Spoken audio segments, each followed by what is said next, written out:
9 episode is on the way. Let's start.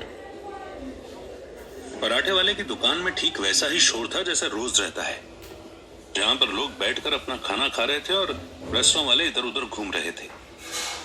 उन सब के बीच आदित्य का ध्यान बस उस लाल रंग के सूर्यकांत मणि के ऊपर था जो उसकी आंखों में चमक रहा था।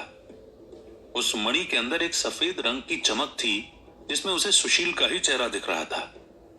वो आदित्य की तरफ ही देखकर हंस रहा था और उसे उस अंगूठी को देखकर बहुत ही अजीब फीलिंग आ रही थी। उसे पता था कि सूर्यकांत मणि की शक्ति है ही ऐसी कि वो बुरी ताकतों को दूर रखता है, लेकिन आदित्य ने कभी कोई बुरा काम नहीं किया था, इसलिए वो मणि कल रात को सुशील को उससे नहीं बचा पाई। आदित्य अभी भी उस मणि को ही देख रहा था कि तभी अमित ने उससे पूछा, तो अब तू क्या करेगा आदित्य? आदित्य का ध्यान टूटा। उसने अमित की तरफ देखकर उस अंगूठी को अपने हाथ में घुमाते हुए कहा, आगे तो चाहे मैं कुछ भी करूं, पर पहले मुझे जाकर जल्दी से जल्दी इस अंगूठी को वापस देना होगा। लेकिन इसमें इतना क्या जरूरी है कि तुझे जल्दी से जल्दी इसे वापस देना होगा? मैं इस मणि को जानता हूं अमित, ये सूर्यकांत मणि है। इसका काम बुरी शक्तियों को दूर रखने का है और यह बहुत मुश्किल से ही लोगों को मिलता है। अगर मैंने इस मणि को वापस नहीं किया तो जरूर मुझसे बख्शी सर सवाल पूछेंगे कि कल जब मैंने सुशील को ड्रॉप किया तो उसके हाथ में अंगूठी थी कि नहीं। और अगर तू झूठ बोल देगा तो फिर क्या होगा? मैं झूठ बोल सकता हूं अमित, पर ऐसा करने से कुछ भी मतलब नहीं है। क्यों मतलब नहीं है आदित्य? अमित ने बहुत हैरानी से पूछा। आदित्य ने उसकी तरफ देखा तो उसे समझ आ गया कि अमित किसी कंफ्यूजन की वजह से ही ये बात कह रहा है। तब उसने अमित से कहा, मतलब नहीं है क्योंकि अगर मैं इस मणि को अपने पास रख भी लूंगा तो भी इसका मुझे कोई फायदा नहीं होगा और ना ही उनको कोई फायदा होगा। वो एक नया मणि लाकर सुशील को पहना देंगे, फिर सारी चीजें नॉर्मल हो जाएंगी। यही तो मैं कहना चाह रहा हूं आदित्य, अंगूठी वापस नहीं करेगा तो भी कोई फर्क नहीं पड़ेगा यार, क्योंकि अब नॉर्मल तो कुछ हो ही नहीं सकता। मतलब? आदित्य ने बहुत हैरानी से पूछा, क्योंकि वो अमित की इस बात का मतलब नहीं समझ पाया था। उसने उसके चेहरे पर देखा, अमित की आंखें इधर उधर घूम रही थी और उसके चेहरे पर हल्की सी चिंता दिख रही थी। आदित्य ने फिर उससे कहा, क्या हो गया अमित? तू किसी चिंता में दिख रहा है।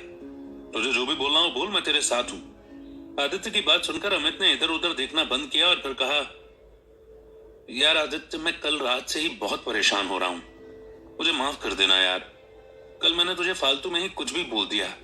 तुझे वो सारी बातें बोलने के बाद मुझे अपने आप पर बहुत गुस्सा आया, लेकिन मैंने कहीं का गुस्सा कहीं निकाल दिया था यार। बस वही बात थी। इसका कहीं ना कहीं गुनाहगार मैं भी हूं कि मैंने तुझे सपोर्ट किया कि तू सुशील को किडनैप कर ले, इसलिए मैं तुझे आगे कोई भी स्टेप लेने से मना कर रहा हूं। आदित्य ने जब अमित की आंखों में देखा तो उसे दिख गया कि वो थोड़ा इमोशनल हो गया है। तो आदित्य ने अमित से कहा, अमित तू भी कहां यार, इतनी छोटी बातों को दिल से लगाकर घूम रहा है। कल रात को जो भी हुआ उसे मैं भूल गया हूं यार। मुझे पता है कि जो भी तूने बोला वो बस गुस्से में ही था। अगर तू सच में मेरे लिए ऐसा कुछ फील कर रहा होता तो तू मुझे पहले ही बोल देता। पर भाई अभी बात यह है कि मुझे ये अंगूठी वापस देकर आ जाने दे, फिर मैं सोच रहा हूं कि कल ही अपने घर चला जाऊंगा। अब ज्यादा दिन अपने परिवार वालों से दूर नहीं रह सकता, क्योंकि कभी भी उन पर कोई भी हमला हो सकता है। हाँ आदित्य, मैं तेरी बात समझता हूं, अमित ने आधे मन से कहा। आदित्य को समझ आ रहा था कि कुछ न कुछ तो ऐसा है जो अमित उसे बता नहीं रहा है। तब उसने एक हाथ अमित के लैब पर रखा और उसकी आंखों में देखते हुए कहा, क्या हो गया अमित? तू अभी भी मुझसे पूरी बात नहीं कह रहा है। जो भी तेरे मन में है बोल यार। इतनी बातें सोचेगा तो कोई मतलब नहीं निकलेगा। उन्हें बाहर निकाल और खत्म कर। फालतू में एक आदमी के पीछे हम दोनों अपनी दोस्ती क्यों खराब करें? अमित ने आदित्य की तरफ देखा और फिर गर्दन हिलाते हुए कहा, यार आदित्य, मैं सुशील की वजह से परेशान नहीं हूं। तो फिर क्या हुआ है और मैं तुझे कैसे बताऊं यार? पर तुझे याद है कल रात को जब मैंने ट्विंकल को उतारा था तो वो मुझसे बहस कर रही थी। हाँ, तुम्हारी कुछ बहस हो गई थी और इसीलिए मैं बाहर नहीं निकला। मुझे कुछ सुनाई तो नहीं दिया, लेकिन तुम दोनों शायद किसी चीज पर लड़ रहे थे। हाँ यार, वही प्रॉब्लम है। मतलब? तू बातें मत घुमा, एटलीस्ट मुझसे तो खुलकर बोल जो भी हुआ है, आदित्य ने कहा। फिर उसने देखा कि अमित ने उसकी बात सुनकर एक गहरी सांस ली और कहा, मतलब यार प्रॉब्लम ट्विंकल की है। कल रात को तूने जब हम दोनों को घर छोड़ा, उसके बाद मेरे पास ट्विंकल का फोन आया था और हमारी खूब लड़ाई हुई। वो बार बार यही कह रही थी कि आदित्य ने बीच में प्लान चेंज क्यों कर लिया। और फिर क्या हम दोनों उससे सच बोल रहे हैं या झूठ? मैं पूरी कन्वर्सेशन में बस उसे यही विश्वास दिलाने की कोशिश करता रहा कि हम सच बोल रहे हैं, लेकिन पता नहीं वो मानने को तैयार ही नहीं थी। उसने मुझे बताया कि जब मैं वॉशरूम गया था तो उसे बहुत डर लगा था और वो बहुत ही अकेला फील कर रही थी।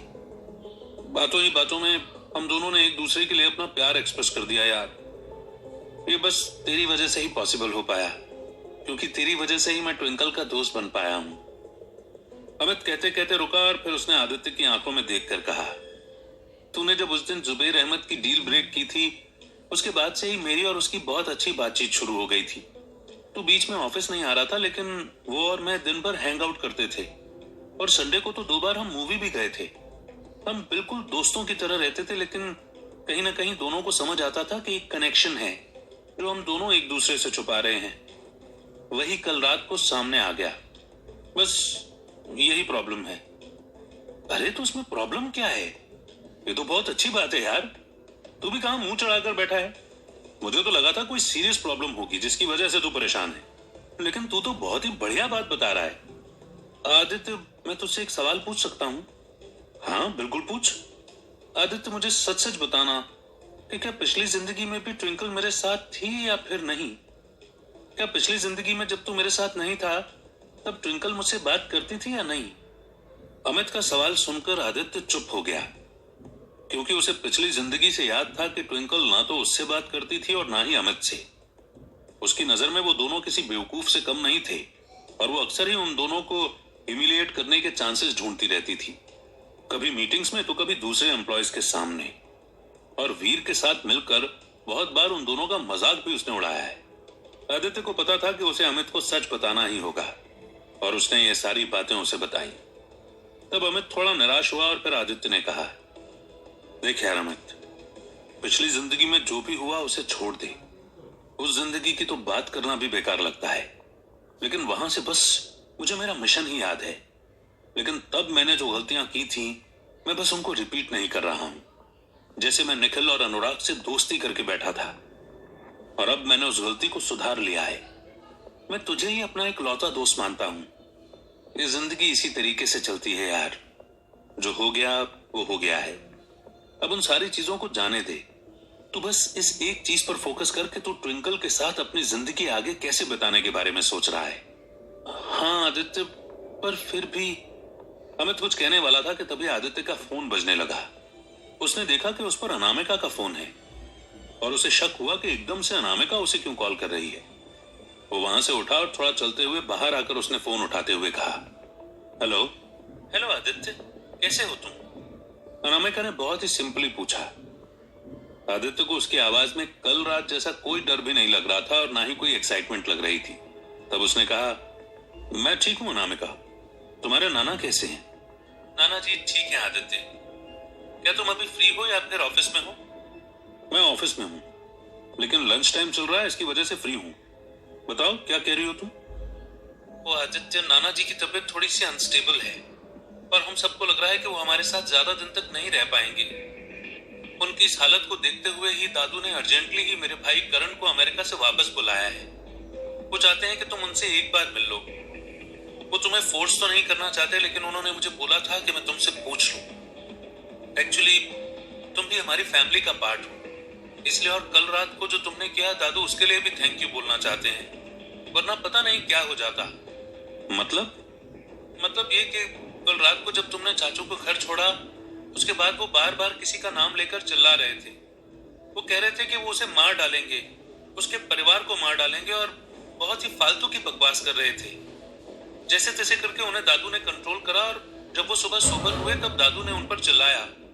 उन्होंने मुझसे कहा कि चाहे कितनी भी प्रॉब्लम आ जाए, लेकिन आदित्य बार बार हमारी फैमिली की मदद करता है। इसलिए वो चाहते हैं कि एक बार तुम करण से भी मिल लो, ताकि तुम हमारे पूरे परिवार को अच्छे से जान लो। ठीक है अनामिका, मैं शाम को 6:30 बजे तक आ जाऊं? हाँ, तुम ऑफिस से फ्री होकर आ सकते हो। करण भी 4 बजे तक आ जाएगा। ठीक है, शाम को मिलते हैं, बाय। आदित्य ने इतना कहकर फोन काट दिया। वो अब सोचने लगा कि बख्शी सर जिस आदमी को अपने परिवार का हिस्सा बनाने की कोशिश कर रहे हैं, उनका बेटा उसको और उसके परिवार को बर्बाद करने की साजिश रच रहा है।